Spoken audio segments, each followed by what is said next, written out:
అవును, ఇంతకీ దీంట్లో మైసూర్ పాక్ లేదేంటి? ఏమైందిరా?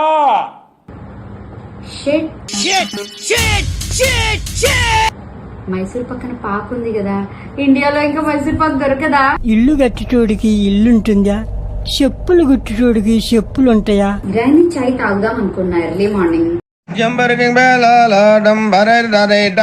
ఇరాన్ పాకిస్తాన్ కి సపోర్ట్, సో రేపు మార్నింగ్ నుంచి ఇరానీ చాయ్ ఉండదా? ఇట్లాంటిదేదో అవుద్దని అన్నిసార్లు అడిగారు, ఎక్కడికి వెళ్తున్నావు అని.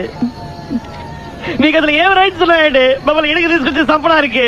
బట్ పాకిస్తాన్ ఏమున్నది, కరాచీ బేకరీ పాకిస్తాన్ లో ఊరు. దాని మీద మాత్రం మనం జెండా పట్టుకుని ఆ జెండాని, మన జాతీయ జెండాని అగౌరవపరుస్తూ ఆ జెండాతో బోర్డు పగలగొట్టాలి. ఎస్, దిస్ ఈజ్ దేశభక్తి.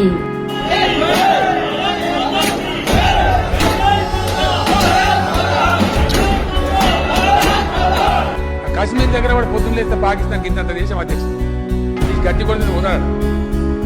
మనం ఎక్కడ, మన సంఖ్య ఎక్కడ, వాళ్ళు ఎక్కడ. పొద్దున పట్టుకొని కూర్చుడు, సాయంత్రం కమింగ్ కూర్చుడు, బార్డర్ మీద సైనికులు చంపుడు, రోజు న్యూసెన్స్ వ్యాలీ. కాశ్మీర్ అడ్డం పెట్టుకుని కాశ్మీర్ మాదంటే మీదంటే ఎప్పుడు తెగాలి పంచాయతీ. యుద్ధం చేస్తుంది పక్క దేశంతోనా లేక మన దేశంలో ఉండే పౌరులతోనా? జై హింద్.